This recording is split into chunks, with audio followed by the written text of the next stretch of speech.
Hello, everybody. My name is Alexis Resguadia, and I am from the Windows developer platform team at Microsoft. And today I'll be talking about the future of game development on Windows and Xbox. And a little while after I wrote the title for the session, I realized it was a little bit of a lie. It's not entirely accurate, because what I'm going to tell you about, and I'm giving away the end of the presentation, is that the future of game development on Windows is the same as the future of game development on Xbox and on all of our devices. So it sounds more lengthy than it really is, but what I'm going to talk about is the future of Windows game development and the way that it'll appear on all kinds of devices, on PCs, on tablets, on consoles, and many other things. Second thing is that this presentation has two parts. The first one, I'm going to briefly talk about what we're doing with Windows and why we care about Windows, and hopefully why you should care about Windows. And the second part is why I'm here and why I'm currently talking here in Germany and why we as Microsoft are going out to more game development conferences, while you'll see us going to events all around the world and talk more about game developers to game developers. It's really a two-step process. The first one is for us to tell you, here's our roadmap, here's what we think would be cool and useful for you all, assuming you're all game developers. And it's also kind of a listening tour where we are genuinely curious what you as PC game developers, especially broad indie game developers, care about and what we can do to make your lives easier. So even if you're not seeing exactly what you want today in my presentation, I encourage you to come to our booth here at GDC Europe and talk to us. We've got team members from all kinds of teams at Microsoft who have a piece of game development on their mind. And tell us what you'd like to see. Tell us what you'd like to experience. Tell us what tools you're missing, or if we're not doing something exactly the way that would make your life as game developers easier. So it's a two-part process, and it's ongoing. And if you don't see it here this year, hopefully you'll see it here next year. So all of that being said, we released Windows 10 on a smaller set of devices than it is available today. We released it on more traditional PCs and tablets and also on IoT. And since then, we've seen very wide successes in adoption and engagement. We've seen a lot of visits to the store. We've seen over 350 million active devices, people using Windows 10 devices with their PCs or tablets or other things. And we've seen a lot of revenue go up for those who choose to sell through our channels. But what does it really mean? It means that we went from the original release of Windows 10 to our November update, and with the anniversary update, which came out very recently. And part of what I'm going to talk about early on is some of the cool things that we think you as game developers are going to enjoy an anniversary update, and where we're going with all of this. Today, anniversary update is or will be available on a wide range of devices, whether they're gaming laptops, whether they're the Xbox One console with a new SKU, or whether there's all kinds of form factors. And for instance, today, a wide set of new gaming laptops was announced, for instance, that we think will use some of the features, the gaming features, in Windows 10 really broadly, like DirectX 12. And we're super excited about that because I think it's relevant to you, and I think it'll be relevant to everybody who's a gamer moving forward. So this is the slide when I transition from here's what Windows is to here's what Windows development looks like in our mind going forward in the future. Here's where I talk about the Universal Windows Platform. Really what we've built is a common core, a common kernel that is the Windows 10 core. And devices like PCs, Windows Phone that we launched Windows 10 on, and Xbox and future Xbox devices that are all using the same platform, same kernel, and the same APIs that you can target. Added to that is IoT, there's Windows Holographic, there's Surface, by which I mean Surface Hub. All of those run a common runtime that you can target with a single code base. And that is what we think of as the future of development on Windows. One core OS, one app platform, and one store that targets all of those platforms. So your game can be deployed anywhere where it makes sense. But that's just the story behind the OS. Really why I'm here, and what I said earlier, is how we think about game developers. how does all of the stuff that I talked about, devices, holographic, PC, mobile, Xbox, Surface Hub, how does it all fit together with you and the games that you're making? And how are we hopefully making your lives better as game developers on Windows? Sometimes what we do is we think of a customer promise, the thing that we want to promise you that we're building, and then we come up with the many different things that we think lead to that promise being fulfilled to you. And as I said earlier, we'd like to hear from you if you don't think that promise is being fulfilled. Come and tell us. Here's how we think we're fulfilling this promise to you, which is the best place to build games. The first way to think about it is openness and community. And this is really important to us because I remember when I started gaming. I started gaming about 30 years ago, not very far from here. I lived in Germany, and I started gaming on the Commodore 64 and then on the Amiga.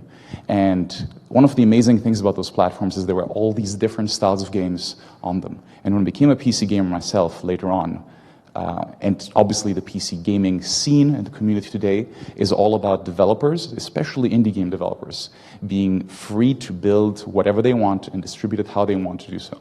And that's really important to us because if we don't keep that promise to you, you're not going to enjoy using the tools we provide. So one of the big features that we released in Anniversary Update, in the most recent edition of Windows 10, was making sure that if you're building something universal on this platform, it's really easy to distribute, to install, to sell. In previous versions of Windows, it was kind of clumsy. You had to enable side loading, you had to choose to run a PowerShell script. It wasn't super elegant. We totally knew that, and we heard the criticism from the game development community really loudly. It's like, why isn't this easy to install as clicking on a link online and bloop, it just installs with 2 clicks? Like, that's how people think they should be able to deploy code. And it doesn't matter that we're talking about sandboxing and security and all of the stuff. That doesn't trash your computer. It needed to be more elegant, be simple. So app installers on Windows 10 are really, really simple. It just deploys your app, your game, wherever you want it to go, and it's very, very streamlined. And if you want to sell Universal Windows Platform games, you can do it in any channel you choose to. It's very easy to distribute certificates and all of that. And for us, it's a really big, important point, because when we're talking about openness, we need to back that up. And we think that's a really key part of backing up that promise. We also talk about community. When we're talking about the tens of millions of gamers that you want to access, that you as a game developer probably want to have your game experience your game, to play with each other, and to show the gameplay to your friends. And we think that Windows 10 does a pretty good job of leveraging the Xbox Live community, which is almost 50 million monthly gamers, and allowing you to access that both on consoles and on PCs and through other channels. And we're doing a lot more to make that easily accessible and available for you. In terms of power and capability, the biggest and most important notion for us is that game development is hard. We understand that. We know how difficult it is to build a game. We know how painful it is to debug, to release, to manage. It's, especially for smaller teams, it's a huge undertaking. And we're hearing it loud and clear. And the way that we're thinking about Windows 10 as the best place to build is that to become much more productive. Because writing multiple SKUs of your game for different platforms, for different stores, integrating different things, is a giant pain. On the show floor today, a couple of things we're showing are, for instance, Play Anywhere games, where you buy a single SKU once and then you have it. Your customers can get access to the appropriate version of that game on whatever device they're on, whether you're on console or not. And we believe that Universal Windows Platform, by creating scalable code that enables the appropriate experiences depending on what screen you're on, like, for instance, making mouse and keyboard input work perfectly fine when you're in front of a PC, but then scaling correctly to if you're 10 foot away or farther away sitting on a couch, that should just work. You don't want to have to adapt your code to the different experiences that you're building it for. And we think that's really important because it makes you more productive. We also think that the features that are added by Windows 10, like DirectX 12 and HDR, are really exciting. And you can talk about HDR, but until you've seen HDR in action, it's hard to describe. It's hard to describe until you've seen somebody with a higher-end TV running on an Xbox One S or on a high-end PC, outputting to one of those exciting screens. The fidelity of color, the color gamut, the lifelike things that you display. We're going to demo more and more of this moving forward, so stay tuned. But we think that HDR, powered by DirectX 12 on Windows 10, is one of the big graphics revolutions that is waiting to be discovered by gamers and by audiences. This is probably the most exciting part visually, and it doesn't matter how long I talk about it, until you see it in person, you won't believe me. So stay tuned. Last but not least, if a game launches in the forest and no one buys it, that's the saddest thing ever. That's a terrible analogy, but what I'm saying here is that it's a very crowded marketplace. Game developers are releasing more games than ever before. Discovery is a problem. I am told about amazing games that are coming out all the time. They spend so much time on the internet looking at games, playing games, trying to find out what all the cool things are that everybody's playing. And still my friends tell me about new stuff all the time that I'd never heard about. And I tried, I'm like, I can't believe this launched 5 months ago. I hadn't heard anything about it. Why haven't I? And we are trying really hard to help game developers with discoverability, with finding out what the users are doing and targeting them better, with generally making it easier for your game to find an audience. It doesn't matter how amazing a game is if no one plays it, if it's not discovered. That's a real tragedy. So that's a big goal for us, and we've got a lot of work ahead of us, but we are trying to make things better for game developers.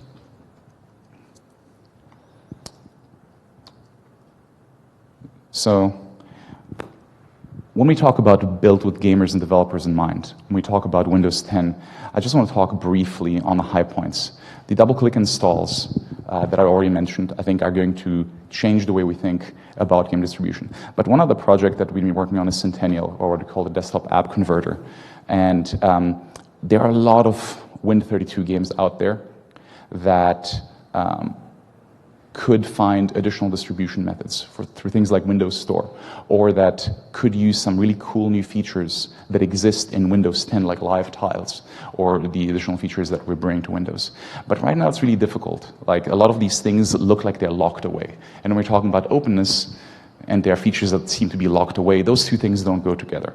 So Centennial, or the desktop app converter, is a set of technologies that helps you to easily take your existing Win32 games, convert them, wrap them, and start accessing features that are only available in Windows 10 to UWPs. And that's freely available. You can download the tools right now from Microsoft Dev Center. And if you're curious about it, we're also demoing it in our booth. We've got some specialists for Centennial who are here to help you. So if you're curious, what does this even look like? What is Alex talking about? Converting Windows 10 features, I don't understand. It's pretty straightforward. It's surprisingly easy. And there are a lot of possibilities for your games in Windows 10 if they have been run through Centennial. One of the things that people ask about is, why are you spending so much time on UWP? What are you trying to accomplish? And we think that moving forward, really the center of platform engineering, the center of the developer platform that we at Microsoft are building, is behind the unified platform that I'm describing here. So there are lots of cool things that we think are only possible if we move the platform forward, that if we build these features that will make your lives easier. And it's very difficult to retrofit that to old platforms. It's very, very difficult to maintain complete backwards compatibility with everything while adding new things. UWP is a new way of building things where things like security, for instance, are reinvented from the ground up. If you've ever had to fix your parents' computer over the holidays because they clicked on something on the internet, you know what I'm talking about. Or if you've had problems with your drivers or anything like that. That's really a big goal for us. So a lot of our development, really all future development for platform that will come through UWP, is what we're focusing on to make your lives better. Last but not least, a lot of things we're still missing or are still missing, and we're well aware of that. Part of what we're doing here, I think, is the listening tour that I was mentioning earlier, is about understanding what you as game developers and what your customers, gamers, care about, and hearing what needs to be moved to the top of the prioritization pile for us to work on. Last spring, for instance, a lot of people are telling us, well, unlocked frame rates are kind of a big deal. Why don't you have that? I want to display my game at 144 frames a second. Like, why isn't VSync or G-Sync working correctly with my NVIDIA monitor or my AMD monitor? Why isn't that happening? And we heard you very, very clearly. One of the things that we are very acutely of is the feedback from gamers, especially on the internet and our forums, that are telling us when something really essential is missing. Sometimes it can feel like big companies don't listen, but trust me, the loud feedback that a lot of gamers were giving us about what was missing in UWP was heard loud and clear. I can tell you because my inbox was filling up with, hey Alex, look what these people are saying on the internet. Let's fix it and fix it soon. And we heard you, we care. Moving forward, that's what we'll be doing to improve the platform when you tell us what we need to fix. Last but not least, we do think that gamers have really embraced Windows 10. If you look at the most popular hardware survey around, which is run on Steam, you'll see that the majority of Steam gamers are now on Windows 10. I believe it's around 50% now. And we think that number is only going up. And that's really what we're focusing on, making the operating system that most gamers are on, and hopefully the platform that they'll be using moving forward, as awesome as possible for them and for you. And earlier I talked a little bit about productivity, so I want to go a little bit deeper on that.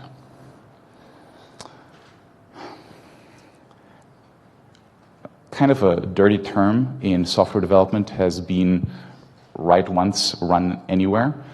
That wasn't necessarily true in 1997, and it's not necessarily true today. But we think that there is a lot of productivity gains that can be found, especially the smaller developers. If you don't have a development team of 300 or 500 devs in 8 countries crunching away in the same code base, if it's like 1 or 2 people sitting in a basement trying to make their dream game, productivity is incredibly important, and that's one of the things really that I personally focus on the most in my job, trying to make sure that you feel that you're not wasting your time.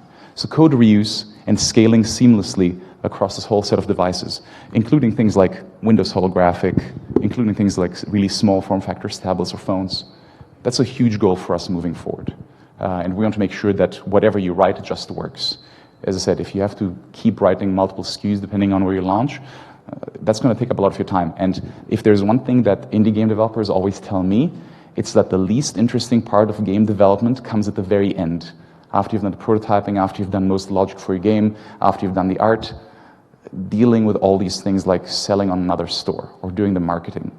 The stuff that really isn't essential to game development. Indie game developers, by and large, as far as they tell me, as far as you tell me, want to focus on the interesting part of the games. So abstracting away some of the less interesting parts of the game, super important for me and developer platform. And when I'm talking about reach and engagement, targeting all these tens of millions of gamers in living rooms in front of Xboxes and other devices moving forward will be super important for us. And it'll be super important for you. Because nothing makes a game more successful than leveraging the power of social gaming networks. If your friends are playing something and they're all having a great time, you're going to be playing that too. That's how games like Minecraft found such a huge following, because there's this incredible momentum, these great servers, these great experiences, and that's what we want to provide and give you access to. And my colleagues from ID at Xbox are here today at GDC. So if you have any questions about that, come by our booth and we can give you the lowdown on how you too can tap into these networks. This is the most exciting slide. It's the one with the animated financial charts. So I can tell I have everybody's attention. They were animated, right? The least exciting part about video game development, I'm always told, comes at the end when you're figuring out if your game is selling or not selling and what's going on. So you as game developers don't necessarily have a lot of power in that. We know for a fact that if you sell your game in some stores, it's kind of a black box. You put your game in there, and then you get your sales numbers, and that's more or less it. You don't really know. Why are people not playing my game? What is it about this version of my game that didn't work? If you're lucky, you're going to go to the forums, and there are going to be a bunch of angry people, and then you're going to get sad. That kind of sucks. So a big goal for us is to give you a lot of insight into the whole e-commerce process and to understand what is happening. So it has 2 parts. The first one is that you need to get eyeballs on your game. And we think in Windows 10 there are a lot of different surfaces that allow you to promote your game. Things like Facebook ad integration, which is coming to Windows Store this year, so you can get your game in front of a lot of eyeballs. Or things like more detailed crash analytics that are happening through Windows Dev Center, where you can dig deep into your crash reports and figure out, on this particular version of my game, for this particular type of hardware that the user had, this particular kind of crash happened. Like, that's the kind of intelligence that you need, and we're only going to double down on providing more and more detailed intelligence to you to figure out what is going wrong or going right with your game and rapidly reacting to it. And as I said earlier, it's not the most interesting part, but it's probably the most important part in some way. Because if your customers aren't enjoying your game, you're going to have a problem. Having talked about Xbox Live already, I'm not going to go into too much depth, but really key component that I was talking about with social gaming is easy access to services. This is the same for any gaming service, whether it's things like leaderboards or multiplayer gaming or voice chat, which, by the way, is pretty awesome on Windows 10 now if you're using the built-in chat system. So that's our promise to you, is that we're going to continue investing heavily in gaming services and make them available across this wide set of platforms. So you can plug into them and you can leverage that easily. It's super important. It's difficult to build on your own. It takes a lot of time. Services in general are hard, and we spend a lot of time and effort on making sure that they work well. Reliability, accessibility, super important for us. And we want you to be able to use those seamlessly. Speaking of services, depending on what kind of game developer you are, one of the things that we do hear about is that it's sometimes not really super clear how you can scale your game, especially for multiplayer games. So we're investing heavily in making cloud-based gaming services better and in offering the kind of back-end service solutions that will make your game, let's say, scale to millions of users across East Asia. That may not be super relevant to you in this room right now, maybe, but it may be super relevant if you want to launch your game in all these different places and enable all these interactions. So we're releasing more services that are relevant to game developers on Skype. I believe we have more data centers around the world for gaming centers than a lot of the competition, and we want to make sure that wherever you release your game, that is available for you, and you've got the right kind of SKU in terms of servers and configurability that you'll need.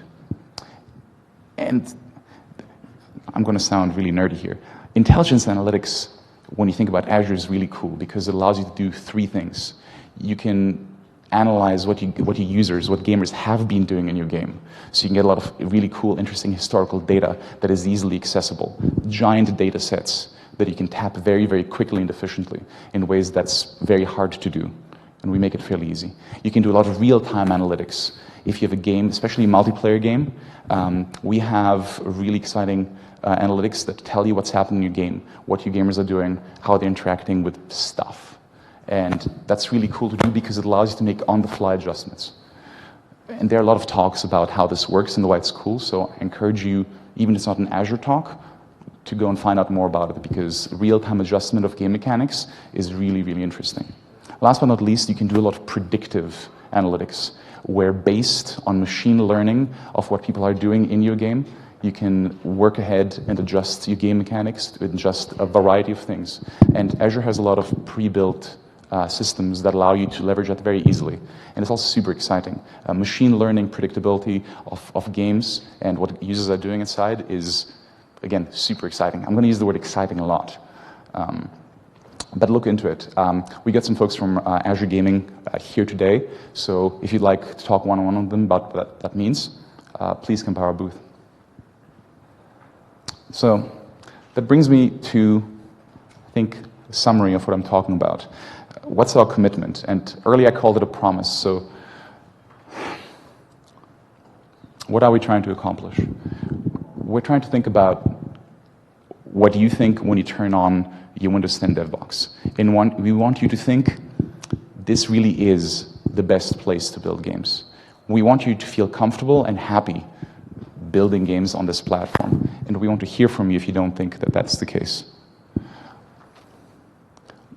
We want you to be able to use the gaming services both from us and from our partners. One thing that I haven't really touched on very much is the middleware that is available for building games of any kind on Windows. And we generally believe that Windows 10 has best-in-class partners that it's amazingly easy to build games through engines such as Unity, which integrates seamlessly with Visual Studio. As a free download, by the way. I recently got a question, was, well, what's the easiest way to get started with Windows game development, or game development in general? What IDE should I use? And we have a great developer in our booth today. She works in Visual Studio, and she has this great Channel 9 series on how do I start building a game. And we downloaded her code in the booth today, and we got it running on the Xboxes that are running in the booth, and we're showing people. It's like, this is incredibly easy, and it doesn't cost anything. Visual Studio Edition that works with Unity and comes packaged is totally free. And if you prefer developing in other engines, there's amazing support for that, including game engines such as Unreal that can deploy UWP code. So we're super excited about that. Last but not least, we do believe that US game developers are only going to care about Windows 10 being a great dev box if your customers, if gamers feel that it's the best place to play. So I've only told you half the story. One of my colleagues works on the customer story, the gamer story for gaming on Windows 10. And everything that that team does needs to be reflected by what I do. If there are things that we can adjust, such as G-Sync, frame rate unlock, and various other things that are coming soon to the gamer story on Windows 10 needs to be reflected by you being able to easily access that and make the game better. So we genuinely believe that that is the future for gaming moving forward. The last point that I want to touch on is that, as I said, the gaming market is very crowded. It's very difficult to be seen, especially if you're a small game developer who doesn't have hundreds of millions of dollars in marketing dollars. We think that Windows Store is getting better and better for you to develop games and sell them to your customers. It's another couple 100 million, 350 million devices, many of which don't have other stores installed on them. It's just there in Windows 10, and we think that moving forward, we're going to build more and more features in the Windows Store that are relevant for game developers like you. And we'd love to hear from you what those features are. So please tell us. That's our promise to you, Windows 10 and the Universal Windows Platform. It's the best place to build games. Thank you.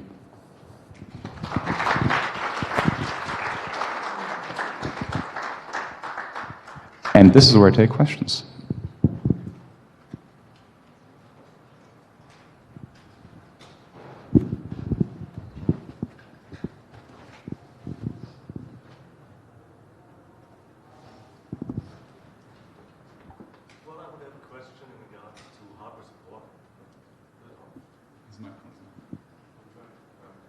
Well, I would have a question in regards to hardware support.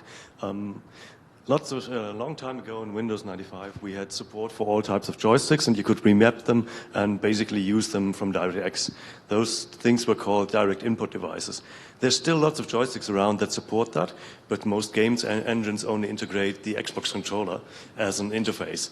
And it would be really, really nice to see at some point maybe Microsoft stepping forward and making sure that there's a unified interface for all kinds of controllers, because currently, if you're doing a game that wants to use a steering wheel or a flight stick or something, you have to use the Logitech or Thrustmaster middleware in order to remap that or write your own driver in your game in order to integration to talk to this device, and that's really annoying in many cases.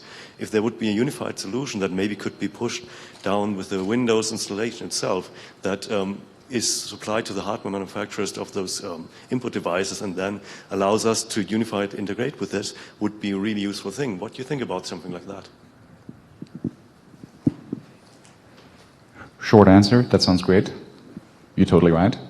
Long answer, I know that when you're talking about device manufacturers who manufacture all kinds of things, there's a couple of things going on. One is that many of them do create custom solutions because they've got really cool advanced stuff going on in their devices.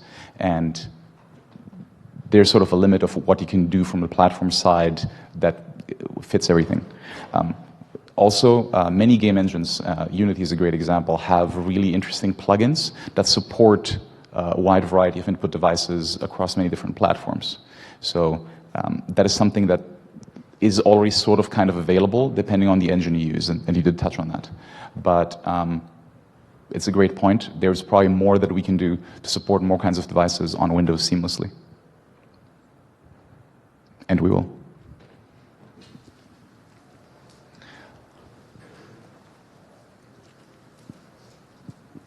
Hi, so my question is regarding the Windows 10 store.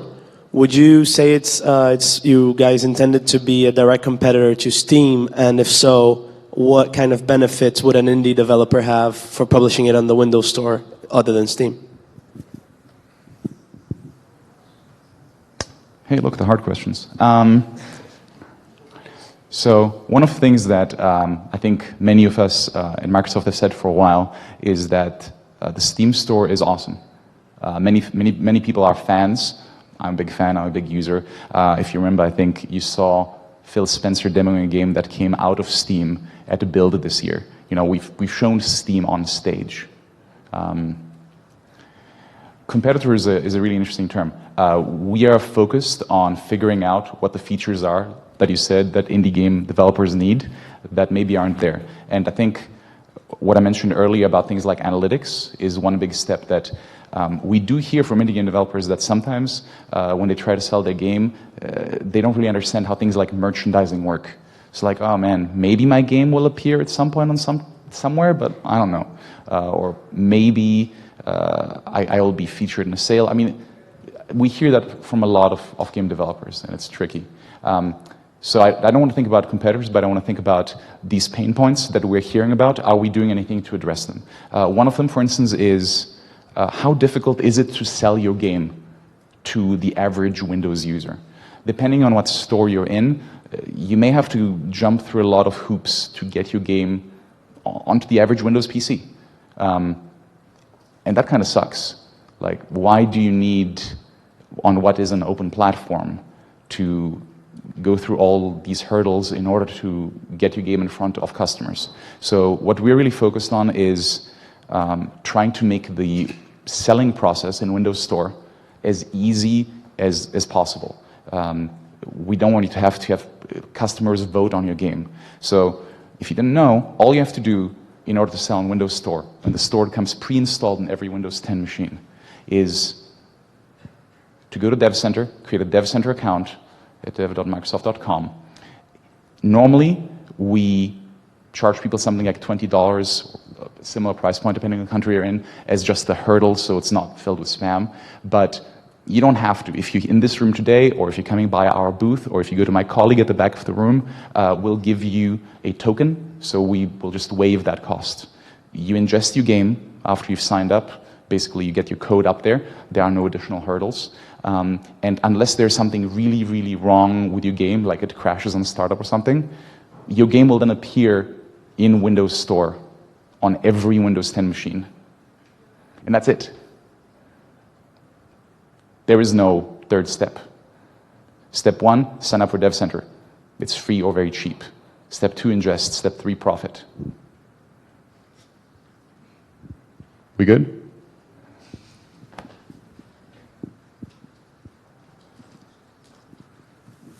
Hello, thanks for the speech. I'm from Fingersoft, and we actually done pretty well on Windows. And one of the kind of issues or hopes we have is that we would get the Dev Center, the dashboard, the data through APIs, because we're currently having to spider your website, and it's really annoying.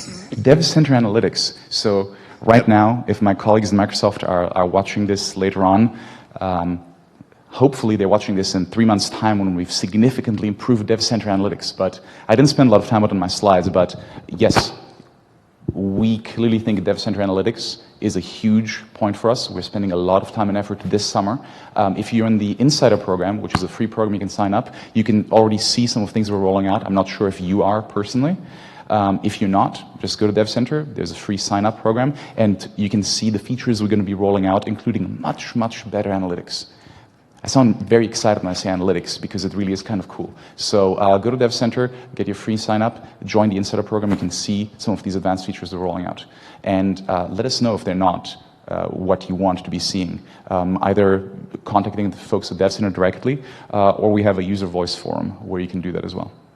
All right, thanks.